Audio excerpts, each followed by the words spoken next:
Isang magandang araw po sa inyong lahat, mga minamahal naming tagapakinig. Sa bawat kwento ng puso, mayroong mga sandali ng pagpapasya, mga sandaling magdidikta ng ating bukas. Samahan niyo po akong muli sa isang salaysay na susubok sa ating pananaw tungkol sa katatagan at pagbangon. Sabi nila, may mga pag-ibig na parang isang marangyang hawla, kumikinang sa labas, ngunit sa loob ay puno ng kadiliman. Paano kung ang tanging paraan para makalaya ay ang sirain mismo ang hawlang minsang naging mundo mo? Halina't pakinggan natin ang kwento ni Laya. Ang dulo ng panulat ay sumayad sa papel. Para kay Laya Marasigan, ang tunog na yon, isang mahinang kaluskos sa loob ng isang tahimik na opisina, ay mas malakas pa sa kahit anong sigaw. Nanginginig ang kanyang kamay, hindi dahil sa takot o pag-aalinlangan, kundi dahil sa bigat ng kalayaang ilang sandali na lang ay makakamtanan niya. Sa ibabaw ng makintab na lamesang kahoy, sa pagitan niya at ng kanyang abogadong si Attorney Reyes ay nakalatag ang isang dokumento, ang petisyon para sa kanilang diborsyo. Ang huling hibla na nag-uugnay sa kanya sa lalaking minsan niyang pinangakuan ng habambuhay. Dahan-dahan niyang isinulat ang kanyang buong pangalan, L-A-Y-A.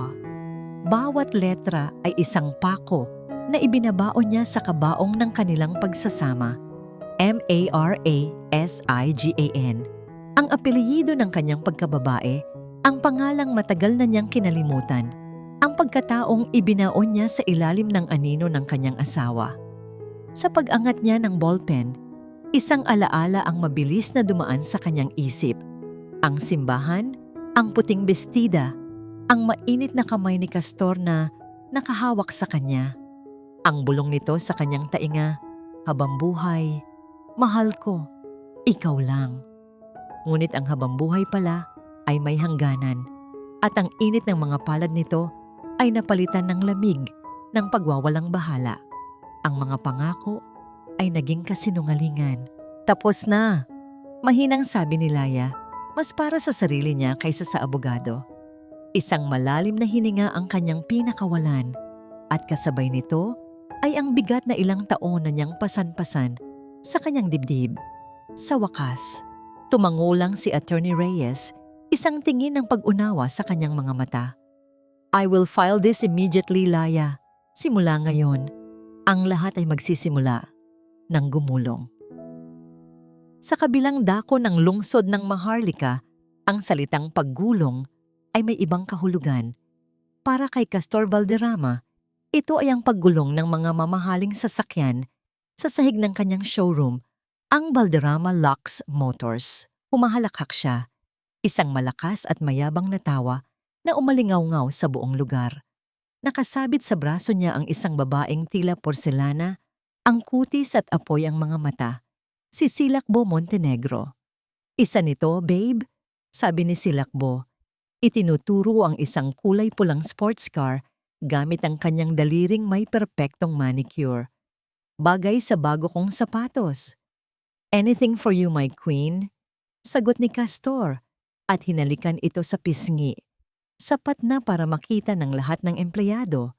Para sa kanya ito ang kapangyarihan, ang magkaroon ng lahat, ng kayamanan, ng magandang babae, ng mundo sa kanyang paanan. Isang sales agent ang dali-daling lumapit. Nanginginig ang kamay habang inaabot ang point of sale terminal. Sir Valderrama, congratulations po sa bagong sasakyan. Mayabang na kinuha ni Castor ang kanyang wallet. Inilabas niya ang isang makintab na itim na credit card, ang simbolo ng kanyang walang hanggang pondo. Ibinigay niya ito sa agent na parang nag-aabot lang ng barya. Run it. Ipinasok ng agent ang card sa terminal. Ilang sandali ng katahimikan. Nagproseso ang makina. At pagkatapos, isang tunog na hindi inaasahan ang pumuno sa ere. Isang matinis, nakakabinging beep. Sinundan ng isa pa. Beep, beep. Sa maliit na screen lumabas ang mga salitang pula. Card declined. Nawala ang ngiti sa mukha ng agent. Sir, Baka po may problema sa linya, subukan ko po ulit. Sinubukan niya muli. Parehong tunog, parehong mensahe. Ang mayabang na ngiti ni Castor ay unti-unting naglaho. Napalitan ito ng pagtataka, tapos ay inis. Anong kalokohan to? Baka sira yung makina ninyo. Gamitin mo yung isa pa. Kumuha ng ibang terminal ang agent. Ipinasok ang card. Muli, ang kahiyahiyang tunog ng pagtanggi. "Babe, what's happening?" Tanong ni Silakbo. Nawawala na ang tamis sa kanyang boses. Ang mga empleyado sa paligid ay nag-iiwasan ng tingin, nagbubulungan. "Tumahimik ka!" Pabulong na sigaw ni Castor. Kinuha niya ang isa pang card mula sa kanyang wallet. Ganoon pa rin ang resulta. Declined. Isa pa. Declined. Ang mukha ni Castor ay namula sa galit at hiya. Dito pa mismo sa kanyang teritoryo. Sa harap ng kanyang mga tauhan, sa harap ng babaeng ipinagmamalaki niya, ang kanyang kapangyarihan, ang kanyang kayabangan, ay biglang naging isang malaking biro. Sa maliit na apartment na tinutuluyan ni Laya, isang tunog ng notifikasyon ang narinig mula sa kanyang telepono. Kinuha niya ito. Isang maikling mensahe mula kay Attorney Reyes. 2 salita lang, "It is done." Hindi napigilan ni Laya ang isang maliit na ngiti na sumilay sa kanyang mga labi. Hindi itong ngiti ng paghihiganti, kundi ng kapayapaan. Tumingin siya sa bintana. Pinanood ang mga ulap na malayang gumagalaw sa kalangitan. Ganoon din ang pakiramdam niya. Sa wakas, malaya. Biglang nag-vibrate ng malakas ang kanyang telepono. Sa screen, kumikislap ang pangalan na nagdulot sa kanya ng maraming taon ng sakit. Castor. Tinitigan niya ito. Ang pamilyar na galit at takot na dati niyang nararamdaman ay wala na. Napalitan ito ng isang matatag na katahimikan. Hindi niya ito sinagot. Sa halip, pinindot niya ang pulang icon para tanggihan ang tawag. Pagkatapos, buong kalmadong binuksan niya ang kanyang contacts, hinanap ang pangalan nito, at walang pag-aalinlangang pinindot ang block this caller. Tapos na ang lahat. O baka naman, ito pa lang ang simula. Ang bahay na minsan niyang tinawag na tahanan ay sumalubong sa kanya ng isang malamig na katahimikan. Bawat sulok ng malawak na sala, bawat kislap mula sa mamahaling chandelier, ay tila isang paalala ng buhay na kanyang tinalikuran, ilang oras lamang ang nakalipas. Ngunit sa paghakbang ni Laya papasok, hindi na pamilyar na bigat ang kanyang naramdaman, kundi isang kakaibang gaan. Hindi siya naparoon para mag-empake ng mga damit o kunin ang mga alahas na regalo ni Castor. Naparoon siya para magtayo ng mga pader. Naabutan niya si Yaya Hinahon sa kusina, ang matandang kasambahay na naging saksi sa lahat ng kanyang tahimik na pagluha. Nang makita siya nito, isang ngiti ng pag-unawa ang gumuhit sa kulubot nitong mukha. Walang tanong, walang panghuhusga. "Nakahanda na po ang merienda ninyo, Nak," mahinahon itong sabi na parang isa lang itong ordinaryong araw. Ngumiti si Laya, isang tunay na ngiti.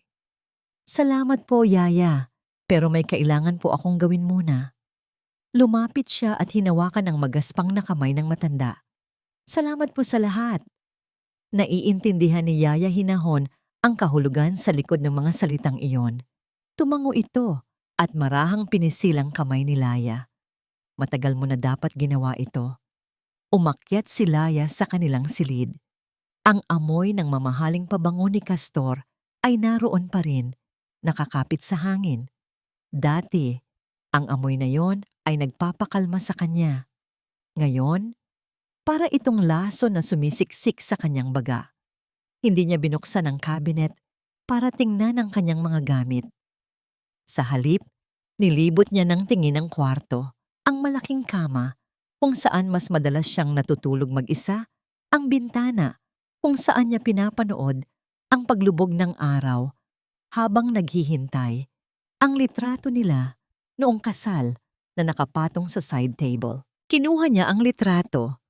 Ang masayang nangiti niya noon ay tila isang panunuya sa pagkatao niya ngayon.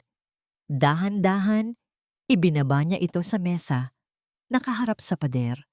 Isa-isang paglimot.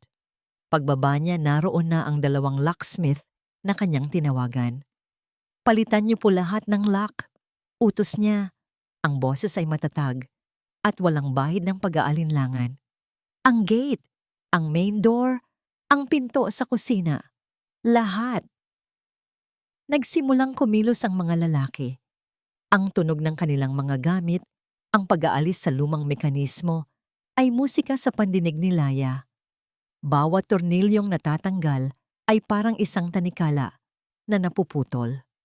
Bawat pagbutas para sa bagong lagayan ay isang paghahanda para sa isang mas ligtas na bukas. Si Yaya Hinahon ay tahimik lang na nakamasid mula sa isang sulok. May ngiti ng paghanga sa kanyang mga labi. Ilang oras ang lumipas. Ang luma ay napalitan ng bago. Inabot ng locksmith ang isang bugkos ng mga bagong susi kay Laya. Ang bigat nito sa kanyang palad ay bigat ng kontrol, ng kapangyarihan sa sarili niyang espasyo. Salamat po sa iya, sabi niya sa mga ito. Nang makaalis ang mga locksmith, isang pamilyar na ugong ng makina ang narinig ni Laya mula sa labas. Ang marangyang kotse ni Castor ay humarurot papasok sa driveway. Dumating na ang bagyo. Napatayo si Yaya Hinahon, may pag-aalala sa mukha. Ngunit umiling si Laya. Ako na po ang bahala, Yaya. Narinig nila ang malalakas na yabag ni Castor papalapit sa pinto. Narinig nila ang pagpasok ng susi sa seradura. 1 beses, 2 beses. Sinundan ito ng isang malakas na kalabog nang subukan itong pihitin ang doorknob ng paulit-ulit. Katahimikan. Pagkatapos, isang malakas na suntok sa pinto. Laya, anong kalokohan to? Buksan mo to. Hindi kumilos si Laya. Hinayaan niya itong sumigaw. Laya, naririnig mo ba ako? I said open this damn door. Pumunta si Laya sa intercom na nakakabit sa pader. Ang maliit na screen ay nagpapakita ng galit na galit at namumulang mukha ni Castor.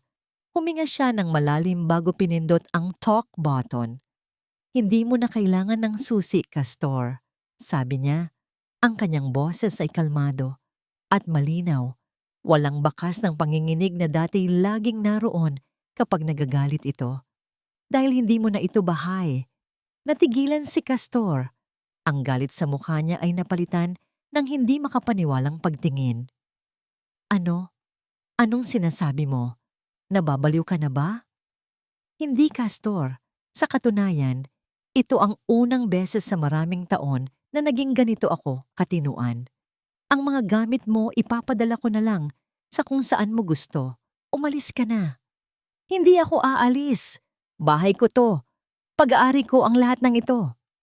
Hindi na ngayon. Simpleng sagot ni Laya at pinatay ang intercom. Ang mga sigaw ni Castor ay nagpatuloy sa labas, puno ng pagbabanta at mga mura. Ngunit para kay Laya, ang mga ito ay ingay na lang na walang kapangyarihan. Nakatayo sa likod ng pader na kanyang itinayo. Sa wakas ay naramdaman niya ang kaligtasan. Maya-maya, tumigil ang mga sigaw. Narinig niya ang muling pag-andar ng makina ng kotse at ang mabilis na pag-alis nito. Katahimikan. Ngunit bago pa man makahinga ng maluwag si Laya, tumunog ang kanyang telepono. Hindi na niya kailangang tingnan. Alam niyang si Castor yun. Hinayaan niya itong mag-ring hanggang sa mamatay. At doon, sa gitna ng katahimikan ng malaking bahay, isang huling sigaw ang narinig niya mula sa labas ng gate. Malakas at puno ng lason. Magsisisi ka sa ginawa mo, Laya. Hindi mo alam kung sino ang kinakalaban mo. Ang galit ni Castor Valderrama ay isang rumaragasang apoy. Ngunit sa loob ng magdamag, ang apoy na yon ay unti-unting naupos at naging abo ng desperasyon. Walang bahay na mauwian, walang card na gumagana, at ang kanyang pangalan na dati nagbubukas ng lahat ng pinto ay tila isa na lang walang kwentang salita. Kinabukasan, sa isang marangyang hotel suite na binayaran niya gamit ang natitirang cash sa kanyang wallet, ibinuhos niya ang kanyang galit sa kanyang abogado sa telepono. Anong ibig mong sabihin na wala tayong magawa? Sigaw niya, ang boses ay malapit ng pumiyok. Ako si Castor Valderrama. Bawiin mo ang lahat. I-freeze mo rin ang mga account niya. Gawin mo ang trabaho mo. Sa kabilang linya, bumuntong hininga si Attorney Salcedo. Castor, sinubukan na namin, pero ang lahat ng ginawa ni Laya ay perpektong legal. Ang lahat ng ari-arian na na-freeze ay nakapangalan bilang conjugal property. Ang mga dokumentong pinirmahan mo noon na nagbibigay sa kanya ng karapatan sa mga ito ay ironclad. She played by the book. At ang masama pa, meron siyang sapat na ebidensya ng financial indiscretions mo para suportahan ang kanyang petisyon. Mga kalokohan. Hindi ito kalokohan, Castor. Maingat niyang pinagplanuhan ang lahat. Para siyang isang chess grandmaster na 10 hakbang na ang nauuna sa'yo. Ibinaba ni Castor ang telepono nang may malakas na kalabog. Napasabunot siya sa kanyang buhok. Paanong nangyari ito? Si Laya, ang kanyang tahimik at masunuring asawa, ay may kakayahang gawin ito? Ang babaeng ang tanging mundo ay ang kanilang bahay at ang kanyang mga luho ay biglang naging isang henyo sa batas at pananalapi? Pumasok si Silakbo sa silid mula sa banyo, nakabalot lang sa isang mamahaling roba. Babe, I tried ordering room service pero ayaw na naman dumaan ang card mo. Ano ba talagang nangyayari? I need to go shopping. Ubos na ang facial moisturizer ko. Ang reklamo ni Silakbo, ang huling gatong na kailangan ng apoy. Hinarap siya ni Castor, ang mga matay nanlilisik. Wala ka na bang ibang iniisip kundi yang mukha mo? Hindi mo ba naiintindihan? May problema tayo. Isang malaking problema. Problema mo. Pagtatama ni Silakbo, tinaasan siya ng kilay. Ang usapan natin, I get to live a good life. Kung hindi mo na kayang ibigay yon, marami pang iba dyan. Ang mga salita ni Silakbo ay sampal na gumising kay Castor sa katotohanan. Ang lahat ng pinaghirapan niyang itayo, ang kanyang imperyo, ang kanyang reputasyon, ang kanyang kapangyarihan, ay guguho na. At sa pagguho nito, iiwan siya ng lahat. Habang ang mundo ni Castor ay gumuho, si Laya naman ay nagtatayo ng bago, sa isang maliit na pwesto sa isang hindi gaanong abalang kalye. Amoy ng bagong pintura ang bumalot sa hangin. Ito ang magiging kape hiraya. Ang kanyang pangarap, nakasuot ng lumang maong at puting t-shirt na may mga mantsa ng pintura. Si Laya mismo ang nagro-rolyo ng kulay cream sa mga pader. Sa bawat pag-unat ng kanyang braso, sa bawat pagod na nararamdaman niya sa kanyang likod, isang ngiti ang sumisilay sa kanyang mga labi. Ito ay pagod na may kabuluhan. Isang pagod na kanya. Tumigil siya sandali at pinagmasdan ang lugar. Nakikita na niya ang itsura nito. Mga maliliit na mesang gawa sa kahoy, mga komportabling upuan sa sulok, mga nakasabit na halaman, at ang amoy ng bagong giling na kape. Isang lugar ng kapayapaan. Isang lugar na malayo sa kasinungalingan ng dati niyang buhay. Isang delivery man ang pumasok sa pinto. May dalang isang malaking buke ng mga puting bulaklak. Para po kay Ma'am Laya Marasigan. Nagtaka si Laya. Lumapit siya at kinuha ang mga bulaklak. May isang maliit na card na nakasabit dito. Laya, nabalitaan ko. It's about damn time. The best financial analyst I knew is finally back in business. Congratulations on your new venture. Miguel. Napangiti si Laya. Si Miguel, ang dati niyang katrabaho sa investment firm bago niya iwan ang lahat para pakasalan si Castor. Ang mensahe nito ay isang paalala ng kung sino siya dati. Isang babaeng matalino, may sariling pangarap, at kayang tumayo sa sarili niyang mga paa. Ang babaeng iyon ay hindi kailanman nawala. Natulog lang siya. At ngayon, gising na siya. Gabi na. Si Castor ay mag-isang nakaupo sa dilim ng kanyang hotel room. Si Silakbo ay umalis na pagkatapos ng isang mainit na pagtatalo. Ang tanging liwanag ay mula sa screen ng kanyang telepono Habang paulit-ulit niyang tinitingnan ang kanyang mga contact, nag-iisip kung sino ang pwedeng tumulong. Ngunit paano? Anong sasabihin niya? Na ang dati niyang asawa ay mas tuso pa sa kanya? Kahiya-hiya. Bigla, umilaw ang screen ng kanyang telepono. Isang hindi pamilyar na numero, walang pangalan. At ang ringtone, hindi ito ang karaniwan niyang tono. Isang malamig, halos mekanikal na tunog na hindi niya naaalalang itinakda. Kinilabutan siya. Nag-aalangan siyang sagutin ito. Ngunit may kung anong puwersa ang nagtulak sa kanya na iswipe ang screen. Itinapat niya ito sa kanyang tainga, hindi nagsasalita.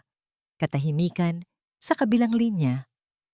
Pagkatapos, isang boses ang bumasag dito. Isang boses na walang emosyon, malalim, at tila nanggagaling sa isang napakalamig na lugar. Mr. Valderrama. Hindi ito tanong. Ito ay isang pahayag. Hindi nakasagot si Castor. Nagpatuloy ang boses, mabagal at may diin, sa bawat salita. Ang daloy ng pera natin ay huminto. May problema ba tayo? Ang mga salita ni Castor bago siya umalis. Hindi mo alam kung sino ang kinakalaban mo? Ay umaling-awngaw sa isip ni Laya. Noong una, inakala niyang ito ay isa lamang pagbabanta ng isang lalaking nasaktan ng ego. Isang walang laman na salita mula sa isang taong nawalan ng kontrol. Pero habang lumilipas ang mga araw, ang mga salitang iyon ay nag-iwan ng isang maliit na tinik ng pag-aalala sa kanyang dibdib. Isang gabi, hindi siya mapakali. Ang kapayapaan na naramdaman niya noong mga unang araw ay unti-unting napapalitan ng isang hindi maipaliwanag na kaba. Bumangon siya mula sa kama. Nagtimpla siya ng tsa, umaasang papakalmahin nito ang kanyang sistema, ngunit walang epekto. Dinala siya ng kanyang mga paa sa maliit na kwarto sa kanyang apartment na ginawa niyang pansamantalang opisina. Doon, sa loob ng isang itim na safety box na bakal, nakatago ang kanyang naging sandata. Isang koleksyon ng mga hard drive, flash drive,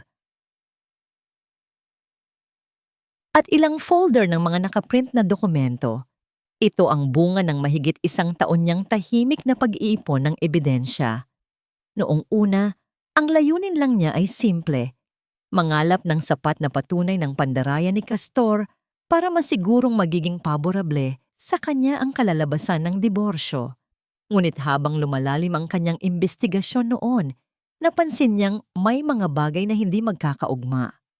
Mga transaksyon na masyadong malaki, mga kumpanyang bigla na lang sumusulpot at nawawala. Pero ipinagsawalang bahala niya ang mga iyon, nag-focus lang sa kanyang orihinal na layunin. Ngayong gabi, bumalik ang mga alaalang iyon. Bumalik ang kaba. Isinaksak niya ang isang hard drive sa kanyang laptop. Bumukas ang daan-daang mga file, mga spreadsheet, mga bank statement, mga resibo. Ito ang mundo kung saan siya dating reyna. Isang mundong matagal na niyang tinalikuran.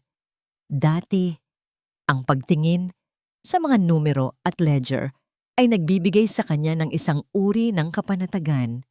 Ngayon, nagbibigay ito ng takot. Muli niyang sinuri ang mga dokumento, ngunit sa pagkakataong ito, hindi lang pandaraya sa kasal ang hinahanap niya. Hinahanap niya ang kahulugan sa likod ng banta ni Castor. Kumuha siya ng isang malaking puting board at nagsimulang isulat ang mga pangalan ng mga kumpanya, ang mga petsa, at ang mga halaga ng pera. Gumuhit siya ng mga linya, kinokonekta ang isang transaksyon sa isa pa. Dahan-dahan, isang komplikadong web ng pananalapi ang nabuo sa kanyang harapan. Mas malaki at mas masalimuot kaysa sa una niyang inakala. Ito ay hindi lang simpleng pagtatago ng yaman mula sa kanya. Ang mga pera ay dumadaloy sa mga shell corporation, ipinapadaan sa mga pekeng kontrata para sa mga parts ng sasakyan na hindi naman talaga umiiral, at pagkatapos ay lumalabas na malinis na kita sa Valderrama Lux Motors. Ito ay isang sopistikadong operasyon ng money laundering. Napaupo si Laya, nanlamig ang buong katawan. Gaano kalalim ang kinasangkutan ni Castor.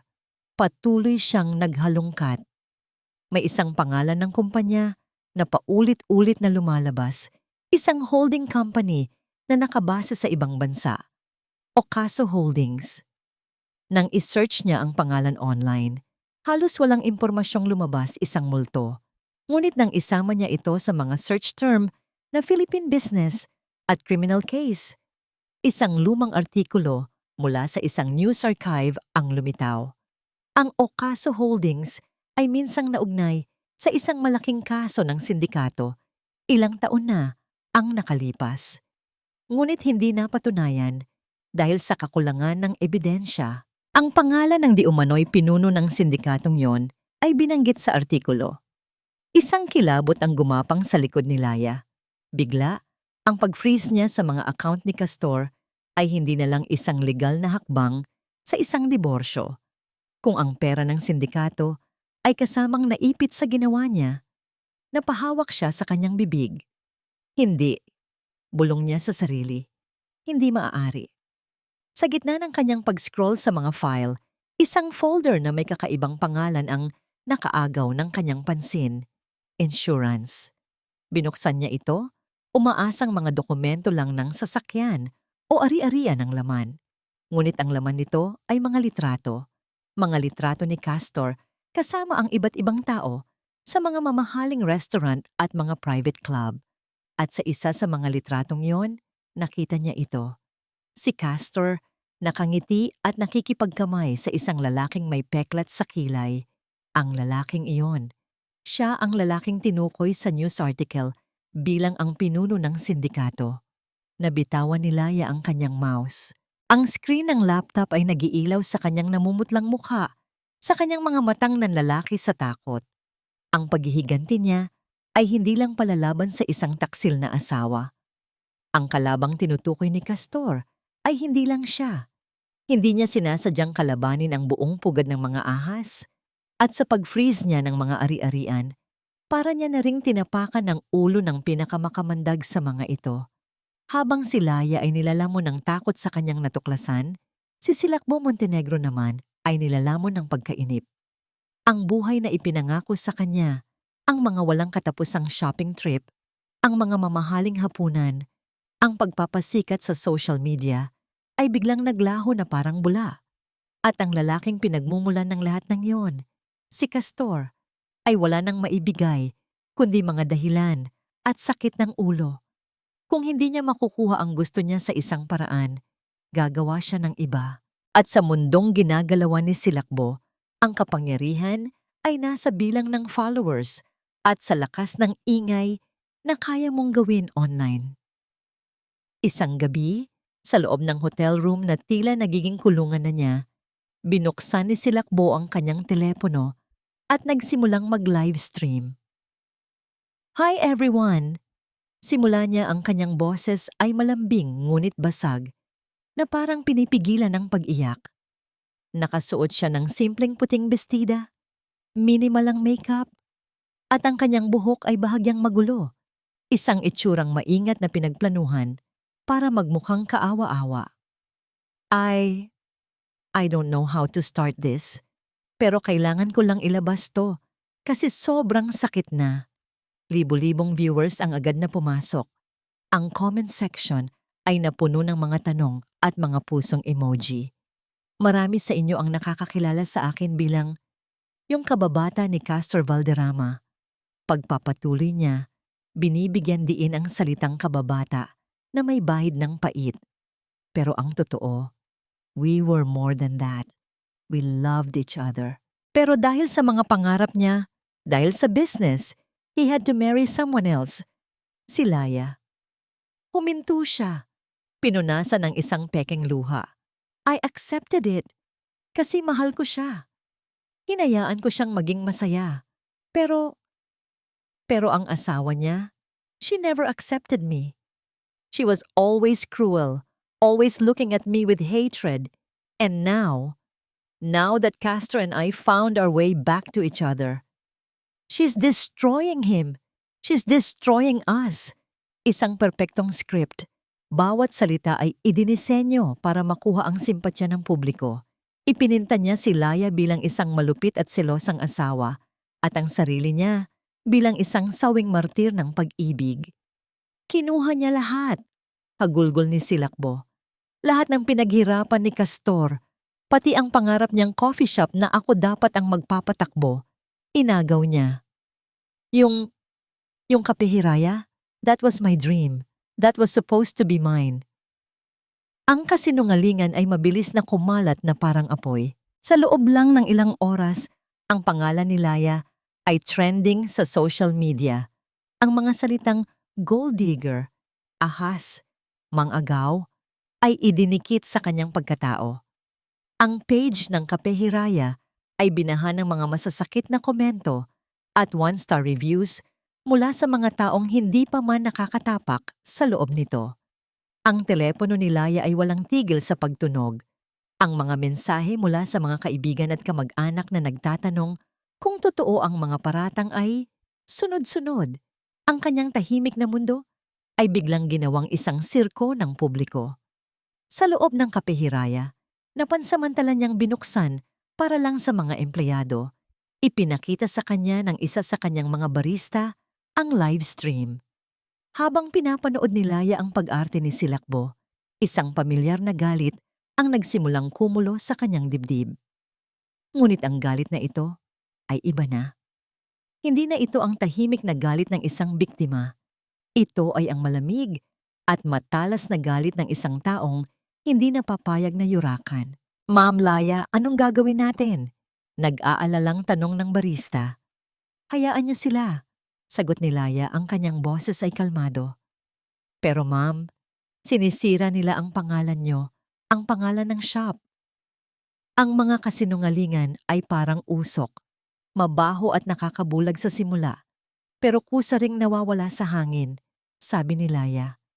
Tinawag niya si Yaya Hinahon at ang kanyang mga staff. Ang mahalaga, alam natin ang totoo at ipagpapatuloy natin ang trabaho natin. Ngunit hindi siya nanahimik lang. Hindi niya kailangang gumawa ng sarili niyang live stream o makipagsagutan sa comment section. Pumili siya ng ibang sandata, ang dignidad. Kumuha siya ng litrato, isang simpleng litrato ng kopya ng kanilang petisyon para sa diborsyo. Maingat niyang tinakpan ang mga sensitibong detalye, ngunit iniwan niyang nakalabas ang petsa kung kailan ito isinampa. Isang petsa na mas maaga pa kaysa sa panahong sinasabi ni Silakbo na nagkabalikan sila ni Castor. Ipinost niya ito sa kanyang personal na social media account, isang account na dati pribado at halos hindi niya ginagamit. Nilagyan niya ito ng isang maikling caption. May sariling boses ang katotohanan at kadalasan, ito ay tahimik. Sa gitna ng lahat ng ingay, pinipili ko ang aking kapayapaan at pinipili kong magpatuloy. Ang post ay simple, matalino, at puno ng dignidad. Hindi ito nakipagtalo, hindi ito nagpaliwanag. Naglahad lang ito ng isang simpleng katotohanan na sumira sa buong naratibo ni Silakbo. Mabilis na nagbago ang ihip ng hangin. Ang mga taong dati humusga sa kanya ay nagsimulang humanga sa kanyang pagtitimpi. Ang mga komento ng suporta ay bumuhos. Nakita ng publiko ang kaibahan ng isang reyna na may class sa isang desperadang nag-iingay. Gabi na. Tapos na ang mahabang araw. Si Laya at ang kanyang mga staff ay naglilinis na para magsara. Isang pakiramdam ng maliit na tagumpay ang bumalot sa kanya. Ngunit bigla, isang malakas na tunog ang bumasag sa katahimikan. Crash! Ang salaming bintana ng Kape Hiraya ay nabasag. Isang malaking bato ang gumulong sa sahig. Nagtilian ang kanyang mga staff sa gulat at takot. Mabilis na tumakbo si Laya para tingnan. Ang puso niya'y kumakabog ng malakas. Nakatali sa bato ang isang piraso ng papel. Nanginginig ang kamay na kinuha niya ito. Nakasulat sa itim na tinta, sa nagmamadaling mga letra, ang isang mensahe. Huwag kang makialam sa hindi mo problema.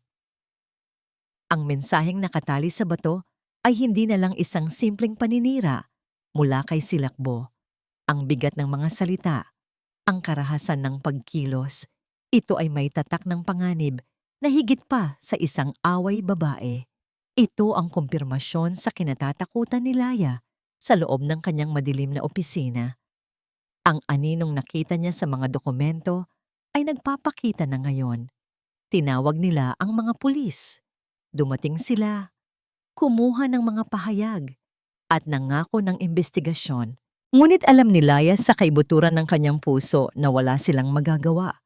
Ang kalaban niya ay hindi nakikita, hindi kayang hulihin ng ordinaryong batas.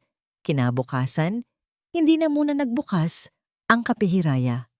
Isang karpintero ang nag-aayos ng nabasag na salamin at si Laya ay nagpalagay ng mga CCTV camera sa bawat sulok ng shop, sa loob at labas. Ang lugar na dapat sana'y simbolo ng kanyang kalayaan ay unti-unti nang nagiging isang ginintuang kulungan. Ang kapayapaan na kanyang natamasa ay panandalian lang pala. Sa gitna ng kanyang pag-aayos, isang pamilyar na anino ang tumabon sa sikat ng araw mula sa pintuan. Napalingon si Laya, handang sumigaw, ngunit natigilan. Si Castor. Nakatayo siya doon, hindi na ang mayabang at makapangyarihang lalaki na kilala niya. Ang kanyang mamahaling damit ay gusot, ang kanyang buhok ay magulo, at may maitim na bilog sa ilalim ng kanyang mga mata. Ang aura ng kapangyarihan ay napalitan ng desperasyon sa kanyang mga mata. Sa unang pagkakataon, nakita ni Laya ang totoong takot. "Laya," sabi niya, ang boses ay paos. Hindi sumagot si Laya. Tinitigan niya lang ito. Ang puso niya ay isang magkahalong emosyon ng galit at awa. "Kailangan nating mag-usap." Pagpapatuloy ni Castor, humakbang papasok. Ang mga karpintero at technician ay napatingin sa kanila, nakakaramdam ng tensyon. "Wala na tayong dapat pag-usapan," malamig na tugon ni Laya. "Meron," giit ni Castor. Ang kanyang boses ay naging isang desperadong bulong. "Laya, please. Hindi mo naiintindihan." Hinarap siya ni Laya. Ang mga mata ay nag-aapoy. "Ang alin ang hindi ko naiintindihan, Castor? Na habang nagpapanggap akong masayang asawa, niloloko mo ko? O na habang pinaplano ko ang kinabukasan natin, sinisira mo ito kasama ng iba? O baka naman ang hindi ko naiintindihan ay yung paggamit mo sa kumpanya natin para maglaban ng maruming pera para sa isang sindikato?"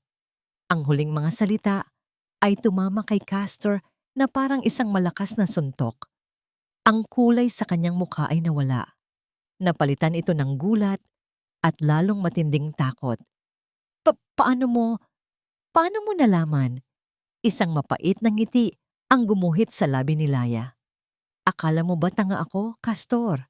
Akala mo ba ang tanging alam ko lang ay kung paano pumili ng kurtina at mag-organisa ng party? Bago kita makilala, may buhay ako, may utak ako, at ginamit ko yon." Hindi na nakapagsalita si Castor. Ang lahat ng kasinungalingan niya ay hubad na sa harap ni Laya. Wala na siyang maipagmamalaki. "Umalis ka na," sabi ni Laya. Tumalikod na ito. "Hindi," sigaw ni Castor at hinawakan siya sa braso. Mabilis na pumiglas si Laya. "Laya, makinig ka. Kailangan ko ng pera. Kailangan kong ma-access ang mga account." "Para ano? Para ipagpatuloy ang luho niyo ni Silakbo? Hinding-hindi. Hindi na tungkol sa kanya to. Hindi na tungkol sa atin." Ang boses ni Castor ay basag na, puno ng pagmamakaawa. May mga taong hinahanap ako. May utang ako sa kanila. Malaki. At kapag hindi ako nakapagbayad, hindi lang ako ang sisingilin nila." Tinitigan niya si Laya. Ang kanyang mga mata ay nagsusumamo. Ang pag-freeze mo sa lahat. Naipit ang pera nila. Galit sila. Laya, hindi sila nagbibiro. Biglang nag-ugnay ang lahat sa isip ni Laya. Ang pagbabanta, ang nabasag na salamin, ang mensahe sa bato. Sila ba ang may gawa nito? Tanong niya, itinuro ang binabakbak na bintana. Hindi makasagot si Castor. Ngunit ang katahimikan niya ay sapat ng kumpirmasyon. Please, Laya. Pagmamakaawa niya. I-release mo ang isang account, kahit isa lang. Pakiusap, para sa kaligtasan mo. Dahil kapag hindi ako nakapagbayad, hindi lang ako ang hahanapin nila. Hahanapin ka rin nila. Isang malamig na kilabot ang gumapang sa buong katawan ni Laya. Ang kanyang personal na laban para sa hustisya ay naging isang hindi sinasadyang pagdeklara ng giyera laban sa isang mundong hindi niya kailanman inakalang papasukin. Ang paghihiganti ay may presyo. At ngayon, sinusuklian na siya ng tadhana. Umalis si Castor na walang natanggap na sagot. Naiwan si Laya na nakatayo sa gitna ng kanyang nasirang pangarap, nanginginig. Napatingin siya sa labas ng pinto. Sa kabilang kalye, sa ilalim ng isang puno, may nakaparadang isang itim na kotse. Walang plaka. Tinted ang mga salamin nito. At kahit hindi niya makita kung sino ang nasa loob, ramdam na ramdam niya ang mga matang nakatitig sa kanya. Nagmamasid, naghihintay. Ang itim na kotse sa kabilang kalye ay nanatili roon sa loob ng isang oras. Hindi ito gumalaw, walang bumaba, walang umalis. Isa itong estatwa ng panganib, isang tahimik na paalala na ang mundo ni Laya ay hindi na kanya. Bawat segundong pagmamasid nito ay tila isang lason na dahan-dahang kumakalat sa kanyang ugat, pinaparalisa ang tapang na ilang araw pa lang niyang natutunan. Nang sa wakas ay umandar ito at tuluyang nawala sa paningin, hindi nakaramdam ng ginhawa si Laya. Sa halip, pakiramdam niya ay mas lalo siyang naging vulnerable. Ang kaaway na may mukha ay mas madaling labanan. Ngunit ang kaaway na isang anino, isang pagbabanta na hindi mo alam kung kailan at saan susulpot. Iyon ang tunay na nakakabaliw. Ipinasara niya ang kapehiraya nang walang takdang araw kung kailan muling magbubukas. Ang mga pangarap na ipininta niya sa mga pader nito ay tila nabahiran ng dugo. Umuwi siya sa kanyang apartment, nilak ang pinto ng 3 beses at isinara ang lahat ng kurtina. Ang liwanag sa labas, na dati nagbibigay sa kanya ng pag-asa, ay tila mga matang mapanuri na ngayon. Ang tagumpay na naramdaman niya noong mga nakaraang araw ay naging abo sa kanyang bibig. Ang matamis na lasa ng kalayaan ay napalitan ng mapait na lasa ng takot. Anong nagawa niya? Sa kanyang paghahangad na bawiin ang kanyang dignidad, inilagay niya ba sa panganib ang kanyang buhay? Naupo siya sa harap ng kanyang puting board, kung saan nakaguhit ang web ng mga transaksyon ni Castor. Dati, tinitingnan niya ito bilang isang mapa patungo sa kanyang tagumpay. Ngayon, isa itong mapa patungo sa kanyang kapahamakan. Bawat pangalan, bawat numero, ay isang hibla sa sapot ng gagambang hindi niya sinasadyang guluhin. Kinain siya ng pag-iisip. Paano kung ibigay niya ang pera? Paano kung i-release niya ang isang account gaya ng hiling ni Castor? Baka sakaling iwan na siya sa kapayapaan, ngunit anong kasiguraduhan niya? Sa sandaling ipakita niyang kaya siyang takutin, hindi na siya titigilan. Gagamitin siya, paulit-ulit, hanggang sa wala nang matira. Napatingin siya sa kanyang laptop. Ang dating sigla niyang mag-research at mag-imbestiga ay napalitan ng pagnanasang itapon ang lahat. Binuksan niya ang browser at nagsimulang mag-type ng mga salitang hindi niya inakalang iisipin niya kailanman. How to disappear. Change identity Philippines. Countries with no extradition treaty. Ang pagtakas. Iyon ang tanging solusyon na nakikita niya. Iwan ang lahat. Ang kapehiraya, ang tagumpay laban kay Castor, ang bagong buhay na sisimulan pa lang sana. Niya, lahat ay walang kwenta kung ang kapalit naman ay ang kanyang buhay.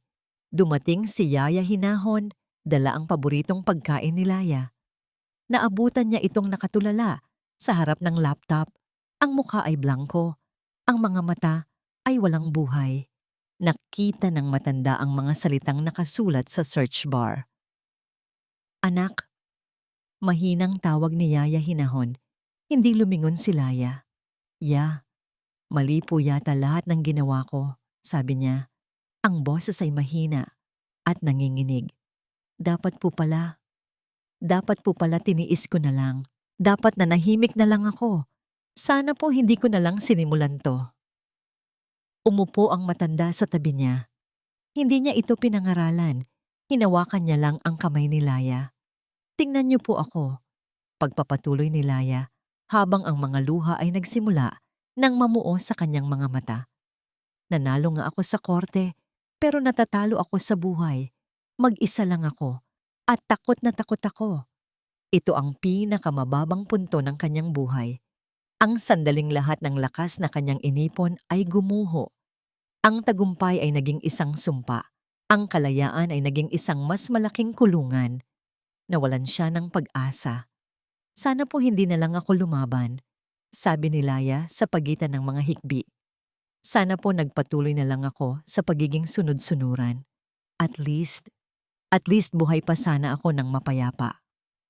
Hinayaan lang siya ni Yaya Hinahon na ilabas ang lahat. Hinintay nitong humupa ang kanyang mga hikbi.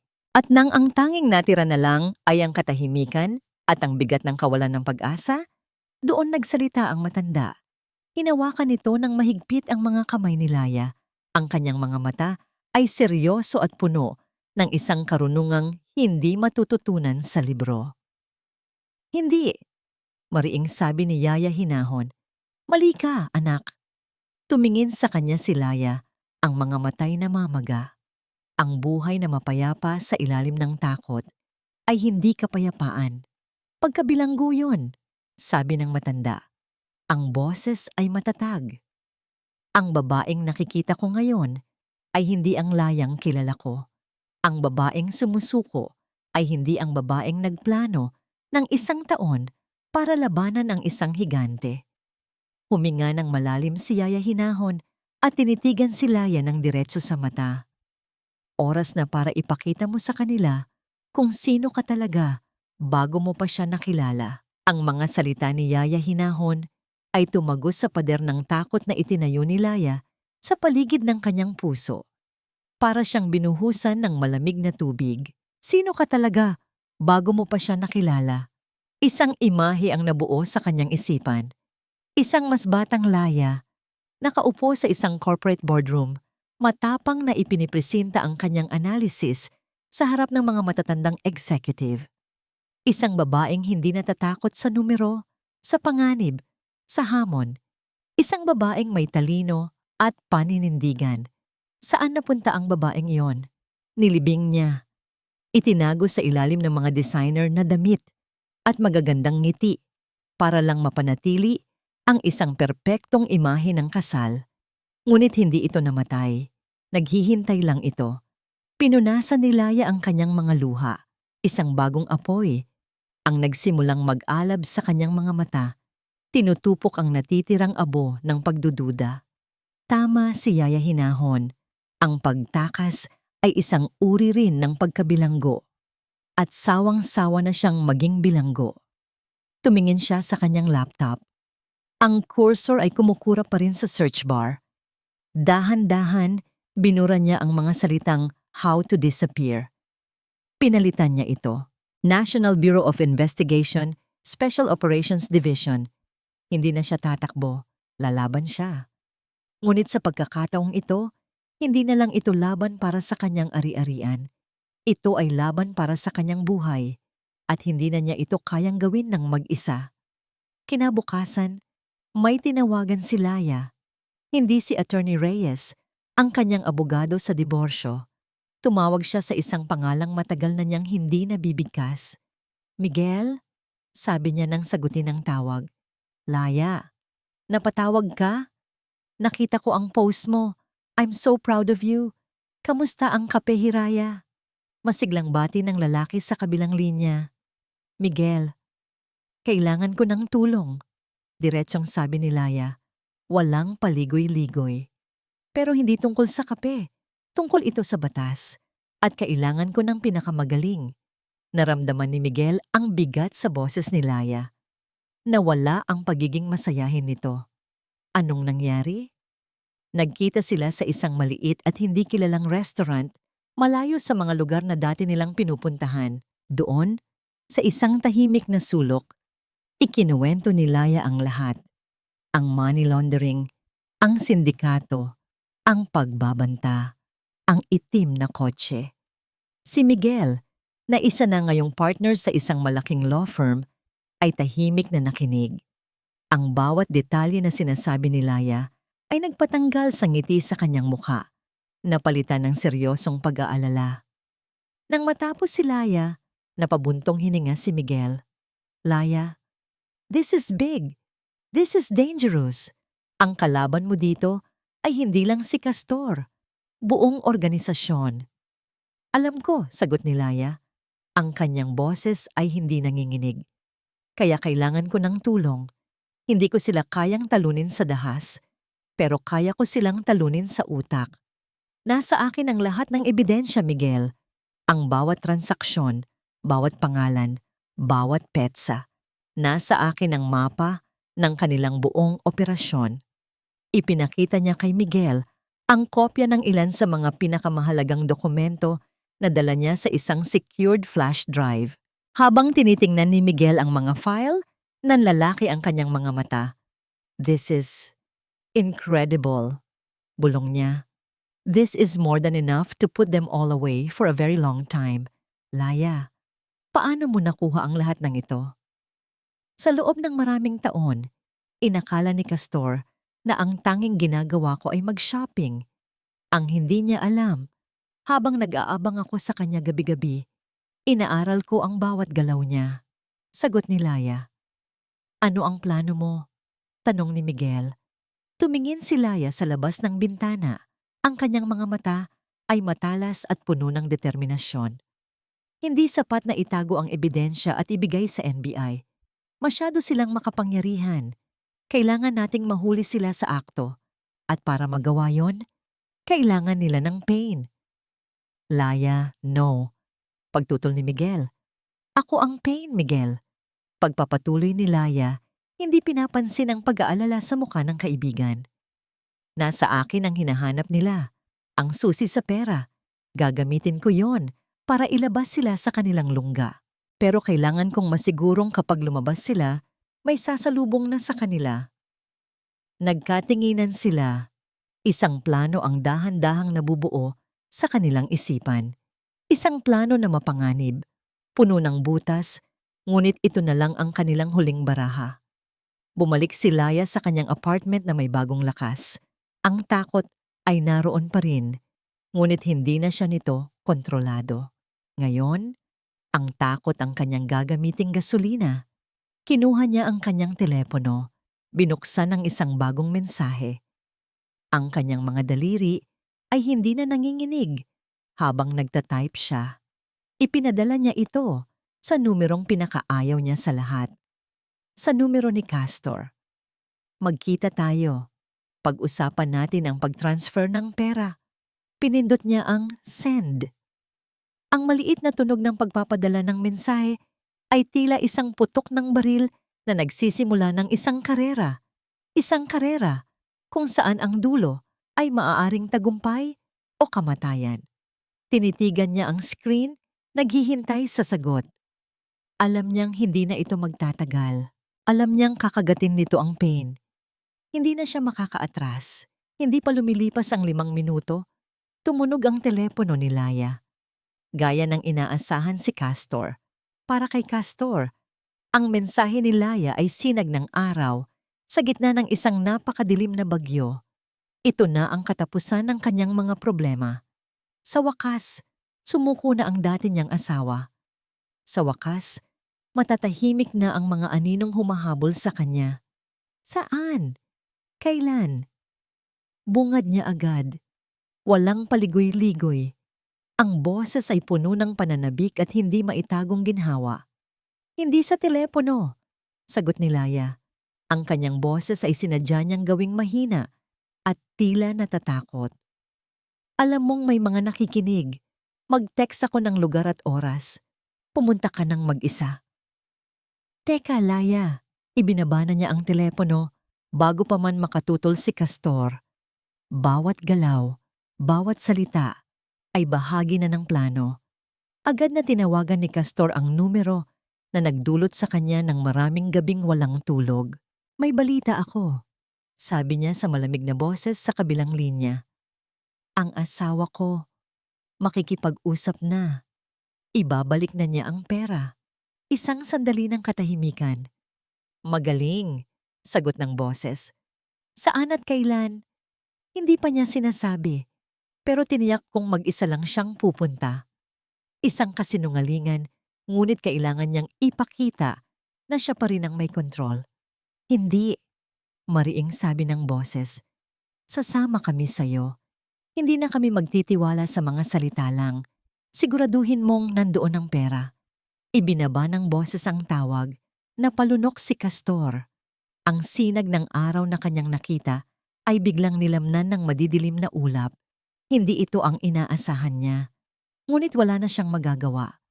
Nakasakay na siya sa isang humaharurot na tren at wala siyang kapangyarihang itigil ito.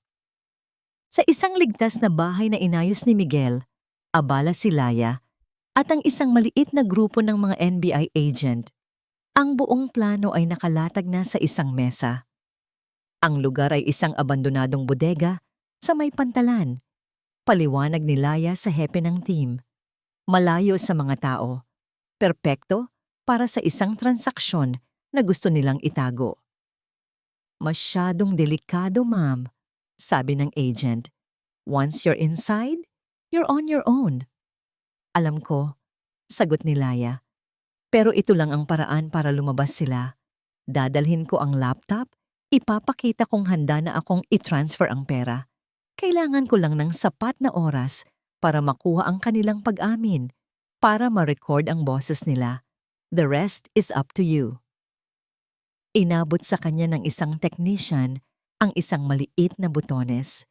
"This is a button camera, ma'am. It will be sewn onto your blouse." At ito naman, sabi nito, ipinakita ang isang parang kwintas na manipis, "is a wire and a panic button. Once you press this, we move in." Huminga ng malalim si Laya habang ikinakabit sa kanya ang mga gamit. Ang lamig ng metal sa kanyang balat ay isang paalala ng panganib na kanyang susuungin. Napatingin siya kay Miguel na nasa isang sulok, ang mukha ay puno ng pag-aalala. "Hindi pa huli para umatras, Laya," sabi nito. Umiling si Laya. "Matagal na akong umaatras, Miguel. Oras na para sumugod." Dumating ang text mula kay Castor na nagkukumpirma ng oras at lugar. Eksakto sa bodega na sinabi ni Laya. Kinagat na nila ang pain. Habang papalapit ang takdang oras, naghanda na si Laya. Nagsuot siya ng simpleng blusa at pantalon. Walang alahas, walang makeup. Ang tanging dala niya ay ang kanyang lumang laptop at ang tapang na hinugot niya mula sa kaibuturan ng kanyang pagkatao. Nag-drive siya papunta sa lugar, mag-isa. Bawat kanto na kanyang nililikuan, bawat metro na kanyang tinatahak ay nagpapabigat sa kanyang dibdib. Paulit-ulit niyang inisip ang plano sa kanyang utak, ang mga posibleng mangyari, ang mga dapat niyang sabihin. Ang lugar ng pantalan ay halos walang tao pagsapit ng dilim. Ang tanging maririnig ay ang alon na humahampas sa mga haligi at ang ihip ng malamig na hangin. Nakita niya ang bodega, isang malaking istrukturang kinakalawang na. Ang mga bintana ay basag. Ang pinto ay bahagyang nakabukas. Tila isang bibig na nag-aabang para lamunin siya. Ipinark niya ang kotse sa di kalayuan, gaya ng napag-usapan. Huminga siya ng malalim. Ang kanyang puso ay dumadagundong sa kanyang dibdib. Tiningnan niya ang kanyang refleksyon sa rearview mirror. Ang babaeng nakatingin pabalik ay hindi na ang babaeng umiiyak sa sahig ng kanyang apartment. Ang mga mata nito ay matatag, desidido. Lumabas siya ng kotse, dala ang laptop. Ang bawat hakbang niya papalapit sa bodega ay tila 1 kilometro. Ang hangin ay mas lalong lumamig. Pagpasok niya sa malaking pinto, ang amoy ng alikabok at kalawang ang sumalubong sa kanya. Madilim sa loob, ang tanging liwanag ay mula sa ilang sinag ng buwan na tumatagos sa mga butas sa bubong. Sa gitna ng bodega, nakita niya si Castor. Nakatayo itong mag-isa, ang muka ay hindi mabasa sa dilim. Laya, sabi nito. Ang boses ay may halong nerbiyos. Castor, sagot niya. Sinisikap panatilihing kalmado ang kanyang boses. At mula sa mga anino sa likod ni Castor, lumabas ang dalawa pang lalaki. Ang isa ay matipuno at may masamang tingin. At ang isa pa, siya ang lalaking may peklat sa kilay. Ang lalaki mula sa litrato. Ngumiti ito, isang ngiting hindi umabot sa kanyang mga mata. Isang ngiting nanginig sa kalamnan ni Laya. So, sabi ng lalaking may peklat, ang boses ay eksakto, tulad ng malamig na boses na narinig ni Castor sa telepono. Ikaw pala ang daga na gumawa ng lahat ng gulo. Ang hangin sa loob ng bodega ay tila mas lalong bumigat. Ang presensya ng lalaking may peklat, natatawagin na lang nating boss, ay nagpuno sa espasyo ng isang hindi maipaliwanag na panganib. Tinitigan ni Laya ito ng diretso sa mata. Itinatago ang panginginig ng kanyang mga kamay sa likod ng laptop na kanyang hawak. Hindi ako daga, sagot ni Laya. Ang boses ay mas matatag kaysa sa kanyang nararamdaman. Isa akong babaeng kinuha lang ang nararapat sa kanya. Isang malakas na tawa ang pinakawalan ng boss. Nararapat sa'yo? Ang perang pinaghirapan namin. Nararapat sa'yo? Lumakad ito palapit, paikot sa kanya, na parang isang leon na pinagmamasdan ang kanyang biktima. Dahil sa ginawa mo, maraming transaksyon ang naantala. Maraming tao ang hindi natuwa. Alam mo ba kung anong ginagawa namin sa mga taong hindi nagpapatuwa sa amin? Hindi sumagot si Laya. Ang kanyang atensyon ay nakatuon sa pagpapanatili ng kalmadong ekspresyon. Kailangan niya ng oras. Kailangan niyang magsalita sila. Nasaan ang pera? Tanong ng boss. Tumigil ito sa kanyang harapan. Nasa bangko. Simpleng sagot ni Laya. Hinihintay na i-transfer. Kung gayon, simulan mo na. Utos nito, itinuro ang laptop gamit ang kanyang baba. Si Castor, na kanina patahimik sa isang sulok, ay biglang nagsalita. Laya, gawin mo na ang sinasabi niya. Ibigay mo na para matapos na to. Tumingin si Laya kay Castor, isang tingin ng pagkasuklam. Manahimik ka, Castor. Ikaw ang nagpasok sa akin dito. Pagkatapos ay binaling niya muli ang tingin sa boss. Bago ko gawin, gusto kong maliwanagan. Kapag na-transfer ko na ang pera, tapos na ba? Palalayain niyo na kami? Muling tumawa ang boss. Oo naman. Business is business. Makuha lang namin ang amin. Wala na kaming pakialam sa inyong mag-asawa. Ang kasinungalingan ay halatang halata sa tono nito. Alam ni Laya na sa oras na maipasa ang pera, sila ni Castor ay magiging dalawang katawan na lang na itatapon sa dagat. Kung ganoon, sabi ni Laya, dahan-dahang binuksan ang laptop. Gusto kong marinig mula sa'yo. Ang perang ito ba yung perang nilalaban niyo sa Valderrama Lux Motors? Matalino ka, sabi ng boss, may bahid ng paghanga sa boses. Oo, isang napakagandang arrangement. Sayang at kailangan ng matapos dahil sa'yo.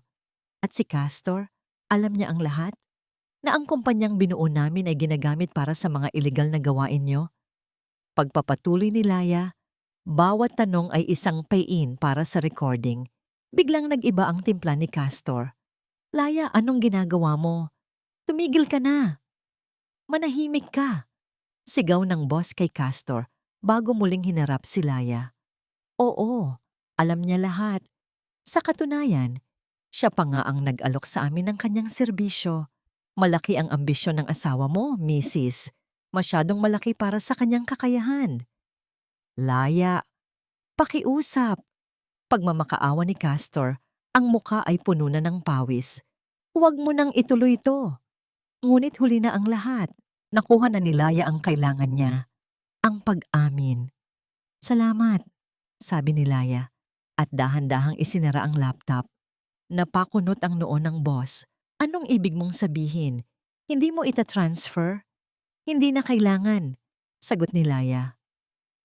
At sa ilalim ng kanyang blusa, gamit ang kanyang hinlalaki, pinindot niya ang panic button, isang sandali ng katahimikan.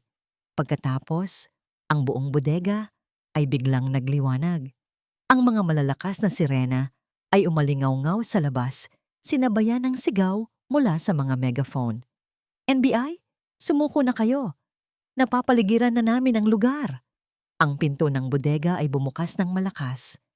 Sunod-sunod na pumasok ang mga agent na naka-full gear, nakatutok ang kanilang mga armas. Naging isang eksena ng kaguluhan ng lahat.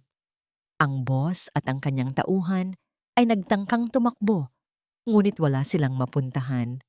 Si Castor ay napaluhod na lang sa sahig, hindi makapaniwala sa nangyayari. Ang mukha ay puno ng pagkatalo. Isang agent ang mabilis na lumapit kay Laya at hinila siya patungo sa kaligtasan. Mula sa labas, pinanood niya habang pinupusasan ang mga kriminal. Pinanood niya habang dinadampot si Castor mula sa sahig. Ang lalaking minsan niyang minahal at kinatakutan, na ngayon ay isa na lang talunang kriminal. Nagtagpo ang kanilang mga mata. Sa mga mata ni Castor, nakita ni Laya ang isang magkahalong emosyon, galit, pagsisisi, at higit sa lahat, pagkamangha sa babaeng hindi niya kailanman lubusang nakilala. Lumapit ang hepe ng team kay Laya. Ang mukha nito ay puno ng paghanga. Mamarasigan, sabi nito. Napakalaking tapang po ng ginawa ninyo. Tapos na po ang lahat. Huminga ng malalim si Laya. Pinakakawalan ng lahat ng takot at tensyon na kanyang kinimkim. Ang hangin ng gabi, kahit malamig, ay parang sariwang hangin ng kalayaan. Tumingala siya sa kalangitan. Tapos na nga. Sa wakas, tapos na. Lumipas ang ilang buwan. Ang ingay ng mga sirena at ang anino ng takot ay napalitan ng tunog ng mga nag-uusap na tasa at ng halimuyak ng bagong giling na kape. Ang kapehiraya ay hindi na lang isang pangarap. Buhay na buhay ito. Ang dating basag na salamin ay napalitan ng isang malaking bintana kung saan malayang pumapasok ang sikat ng araw. Nagbibigay liwanag sa mga mesang kahoy na laging puno ng mga customer.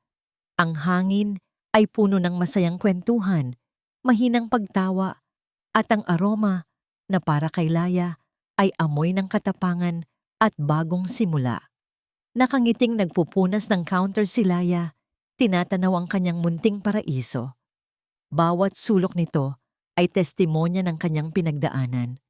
Bawat customer na masayang humihigop ng kanyang kape ay isang patunay na mula sa pait ng nakaraan, maaaring bumangon ang isang matamis na kinabukasan. Sa isang sulok, nakaupo si Yaya Hinahon, hindi bilang kasambahay, kundi bilang isang pamilya. Tahimik itong nagmamasid, may hawak na tasa ng tsaa, at sa kanyang mga mata ay mababakas ang hindi matatawarang pagmamalaki para sa alaga na ngayon ay isa ng matatag na babae. Nagtama ang kanilang paningin at isang ngiti ng pasasalamat ang ibinigay ni Laya sa matanda. Isang ngiting nagsasabi ng lahat. Isang customer ang nag-iwan ng dyaryo sa mesa. Habang nililigpit ito ni Laya, nahagip ng kanyang mata ang isang pamilyar na mukha sa front page, si Castor. Ang headline ay nagsasabing, Valderrama and syndicate members found guilty, life imprisonment, no parole. Tinitigan niya ang litrato. Ang dating mayabang na si Castor ay kupas na, payat, at may blangkong tingin. Walang galit, walang awa, walang kahit anong emosyon na gumalaw sa puso ni Laya. Tinitigan niya ito na parang isang lumang litrato mula sa isang librong matagal na niyang nabasa. Dahan-dahan, tinupin niya ang dyaryo at itinapon sa basurahan sa likod ng counter. Bahagi na lang siya ng nakaraan. Isang kabanatang isinara na. Ang kanyang hinaharap ay hindi na nakakabit sa pangalan nito. Ang kanyang hinaharap ay amoy kape. Miss! Isang magalang na boses ang pumukaw sa kanya. Napalingon si Laya. Isang lalaking nakasalamin, may dalang libro, ang nakangiti sa kanya. Pahingi pa sana ng isang serving ng kapeng barako nyo. Kakaiba ang timpla. Parang may kwento. Ngumiti si Laya. Lahat naman ng masarap na kape, may kwento sa likod. Tama ka, sabi ng lalaki. By the way, I love the name of your shop, Hiraya. Magandang salita, puno ng pag-asa. Salamat, sagot ni Laya. At sa pagkakataong yon, naramdaman niya ang buong kahulugan ng salita sa kanyang puso. Pag-asa, pangarap. Ibinigay niya ang kape sa lalaki at nag-iwan ito ng isang ngiti bago bumalik sa kanyang pagbabasa. Isang simpleng interaksyon, isang normal na araw. At para kay Laya, ang pagiging normal at payapa ay isang napakalaking biyaya. Pagsapit ng gabi, isa-isa nang umalis ang mga customer. Muling bumalot ang katahimikan sa Kape Hiraya, ngunit hindi na ito ang katahimikang nakakatakot. Ito ay isang katahimikang payapa, isang katahimikang kanya. Naiwan siyang mag-isa, sinisimulan na ang pagliligpit. Tumayo siya sa likod ng counter, sa gitna ng kanyang munting kaharian, at pumikit. Nilanghap niya ng malalim ang pinaghalong amoy ng kape, kanela, at tinapay. Ang amoy ng kanyang tagumpay. Tumingin siya sa labas ng malaking bintana. Ang mga ilaw ng lungsod ng Maharlika ay kumikinang na parang mga bituin. Dati, tinitingnan niya ang mga ilaw na yon mula sa bintana ng isang bahay na hindi niya matatawag na tahanan. Pakiramdam niya ay isang bilanggo. Ngayon, habang nakatayo siya sa sarili niyang lupa, sa loob ng isang pangarap na kanyang itinayo mula sa mga abo ng kanyang nakaraan, ibang-iba na ang kanyang nakikita. Nakikita niya ang isang bukas na daan, isang kinabukasang walang hangganan, isang ngiti ang dahan-dahang gumuhit sa kanyang mga labi. Hindi ito ang matamis, ngunit peking ngiti na dati niyang isinusuot. Hindi ito ang mapait na ngiti ng paghihiganti. Ito ay isang ngiting payapa, buo, at higit sa lahat, malaya. At dito po nagtatapos ang kwento ni Laya. Isang kwentong nagpapatunay na ang tunay na halaga ng isang babae ay hindi nasusukat sa kanyang pagsasakripisyo o pagtitiis. Ito ay nasusukat sa kanyang tapang na bumangon, sa kanyang lakas na bawiin ang sariling dignidad, at sa kanyang paninindigang hawakan ang manibela ng sarili niyang buhay. Maraming salamat po sa inyong pagsama sa paglalakbay na ito. Sana po ay may napulot kayong aral at inspirasyon sa kwento ni Laya. Ano po ang masasabi ninyo sa kanyang pinagdaanan? At anong uri naman ng kwento ang gusto ninyong mapakinggan sa susunod? I-comment nyo lang po sa ibaba. At aming babasahinin ang lahat. Hindi dito nagtatapos ang ating paglalakbay. Marami pa pong kwentong kasing ganda at mas puno ng aral dito sa aming channel. Kung nagustuhan nyo ang kwentong ito, i-like, i-share sa pamilya at mga kaibigan, at mag-subscribe na rin para lagi kayong updated sa mga susunod pa naming kwento. I-click niyo ang notification bell para kayo ang unang makarinig kapag may bago kaming upload. Pagpalain po kayo ng Panginoon, kayo at ang inyong buong pamilya. Hanggang sa muli.